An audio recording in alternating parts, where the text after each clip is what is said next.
History loves to pretend that conquerors won through brute force, massive armies, and sheer violence. That's the boring version. The real version involves greased ship decks, pantless sailors, flaming camels, and a man who conquered a city by climbing into his own coffin. These are 10 conquerors who were so ridiculously cunning that your history teacher either didn't know about them or was too embarrassed to bring them up. And fair warning, at least 3 of these are going to make you pause the video just to tell someone nearby. Number 1. Lord Cochrane, the pantless privateer. In 1801, British naval commander Lord Cochrane found himself wildly outnumbered during a nighttime engagement off the coast of Spain.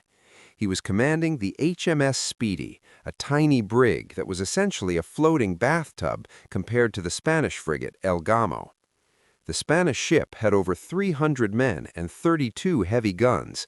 Cochrane had 54 men and a handful of 4-pounders that were so small he famously joked he could carry a whole broadside in his pockets. Most captains would have struck their colors or braced for a bloody deck fight. Not Cochrane. He understood that in a fair fight he was a dead man, so he decided to make the fight as unfair and as weird as humanly possible.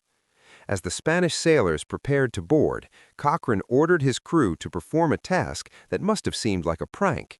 He had them grease the entire deck of the Speedy with every ounce of animal fat, tallow, and slush they had in the galley.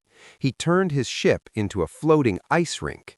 When the Spanish boarders finally leaped over the railings, expecting a glorious hand-to-hand struggle, they instead found themselves in a slapstick nightmare. They hit the deck and immediately started sliding, their boots finding zero purchase on the lard-slicked wood. They crashed into each other, slid off the opposite side of the ship, and flailed like newborn giraffes. But Cochrane wasn't finished being insane. He also ordered his own sailors to remove their pants. Why? Because in the pitch-black chaos of a 19th-century nighttime battle, with smoke from gunpowder choking the air, you couldn't see faces or uniforms. Cochrane knew that the only reliable way to tell friend from foe in the dark was a tactile check. He told his men, reach out. If the guy next to you is wearing trousers, stab him. If he's bare-legged, he's on your team. It remains the only military strategy in history where being half-naked was a decisive tactical advantage. Cochrane took the ship, captured over 260 prisoners with only 50 men, and cemented his legacy as the most annoying man in the history of the Spanish Navy. Number 2. Zhuge Liang, the master of vibes. In the 3rd century, during China's bloody Three Kingdoms period, the legendary strategist Zhuge Liang found himself in a situation that should have been his final chapter. He was stationed in Xishang, a city with no real defenses, and he had sent his main army away. Suddenly, the horizon turned black with the banners of Sima Yi and an army of 150,000 veteran troops. Zhuge Liang had maybe 100 soldiers, mostly cooks and clerks. Any normal person would have panicked, fled, or surrendered. Zhuge Liang grabbed a loot. He ordered the city gates thrown wide open, not just unlocked, but swung wide for the world to see. He then took a handful of elderly men, gave them brooms, and told them to casually sweep the dust near the open gates, as if it were a quiet Tuesday morning. Zhuge Liang himself climbed to the top of the city wall, sat down on a simple mat, lit some incense, and started playing his guqin, a stringed instrument. The approaching commander, Sima Yi, was a brilliant man, and that was his downfall. He looked at the scene, an open gate, a few old men sweeping, and the smartest man in China chilling on a wall playing a song.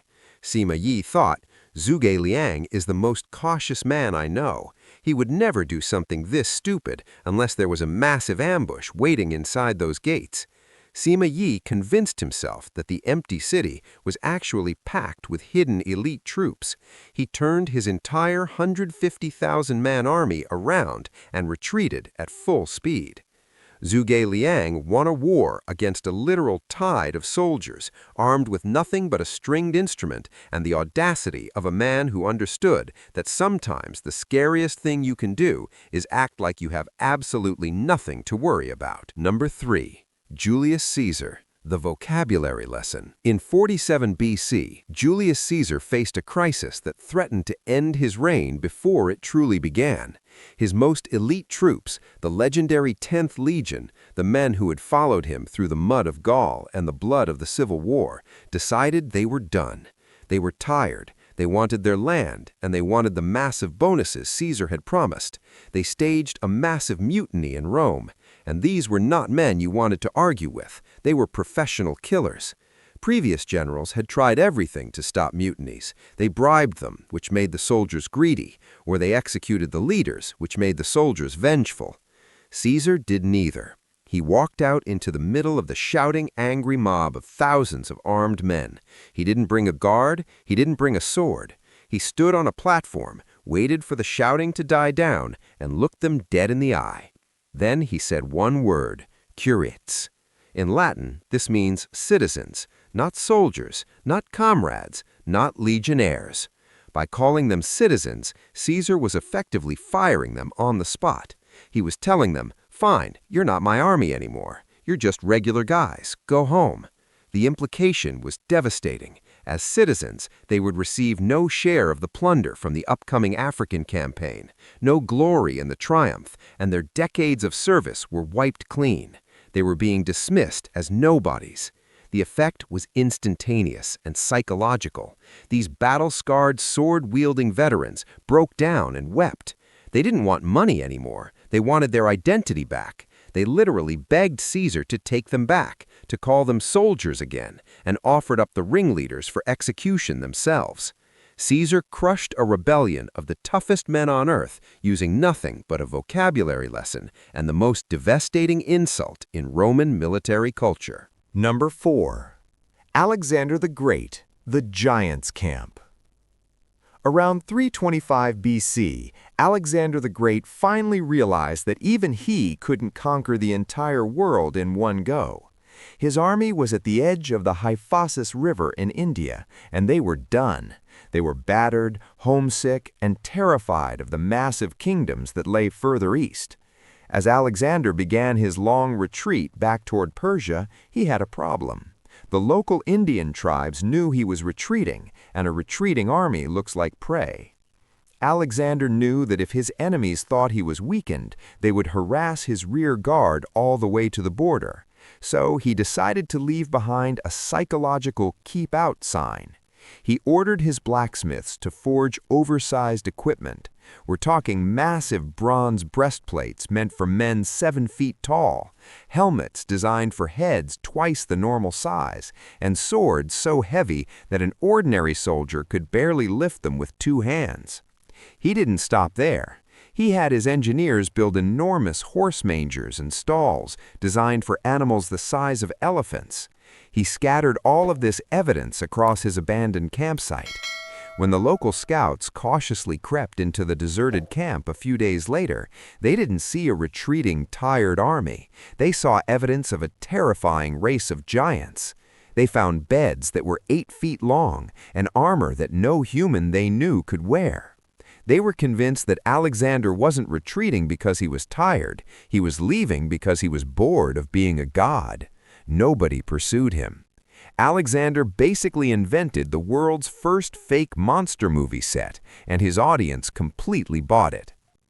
Number 5. Napoleon, the Sunday Stroll. On November 13, 1805, Napoleon's path to Vienna was blocked by the Danube River. Specifically, it was blocked by the Tabor Bridge. The Austrians weren't stupid. They had rigged the bridge with enough explosives to launch it into orbit and guarded it with dozens of cannons. If the French tried to charge it, the Austrians would just blow the bridge, and Napoleon's campaign would grind to a halt. Enter Marshals Murat and Lannes. These were 2 of the most flamboyant men in history. They didn't bring an army to the bridge, they brought their best outfits. Dressed in full imperial uniforms, dripping with gold braid, medals, and ridiculous feathered hats, they simply started walking across the bridge toward the Austrian cannons. They weren't crouching or running, they were chatting and laughing like they were looking for a good place to have brunch. The Austrian guards were so stunned by the sheer confidence of these 2 fancy pigeons that they forgot to fire. Murat and Lannes reached the Austrian commander and cheerfully announced that a ceasefire had been signed, which was a complete lie. They acted so annoyed that the Austrians hadn't heard the news that the commander actually started apologizing.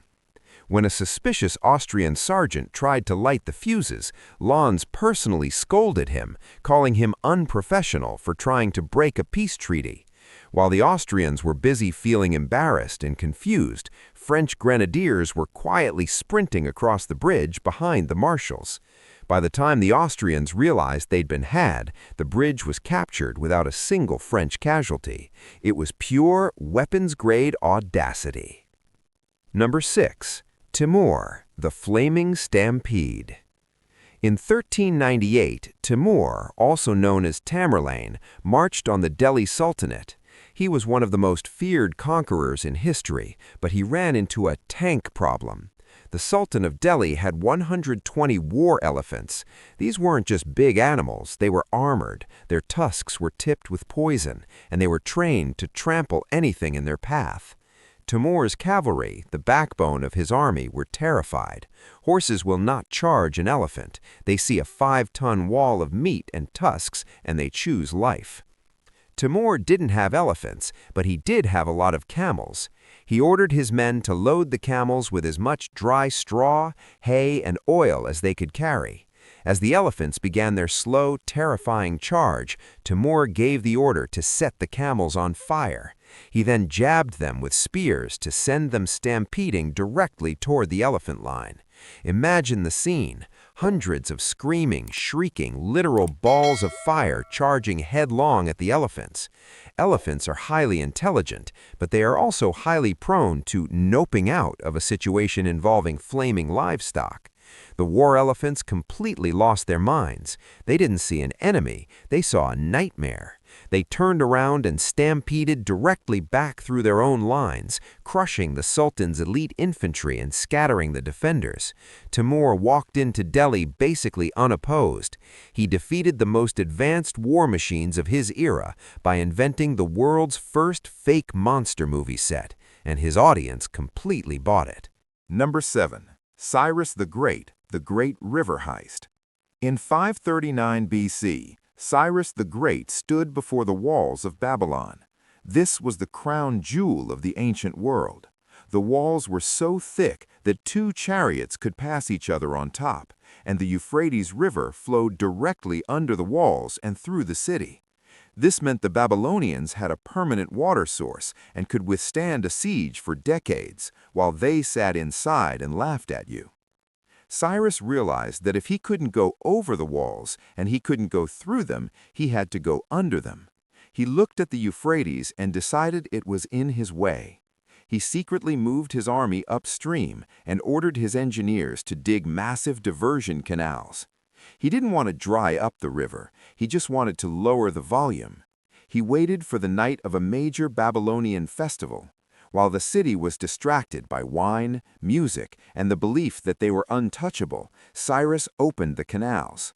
The river level dropped from a deep, impassable torrent to about knee-height in a matter of hours. Persian soldiers simply waded through the mud, walked right under the massive river gates that were now hanging in mid-air, and opened the city from the inside.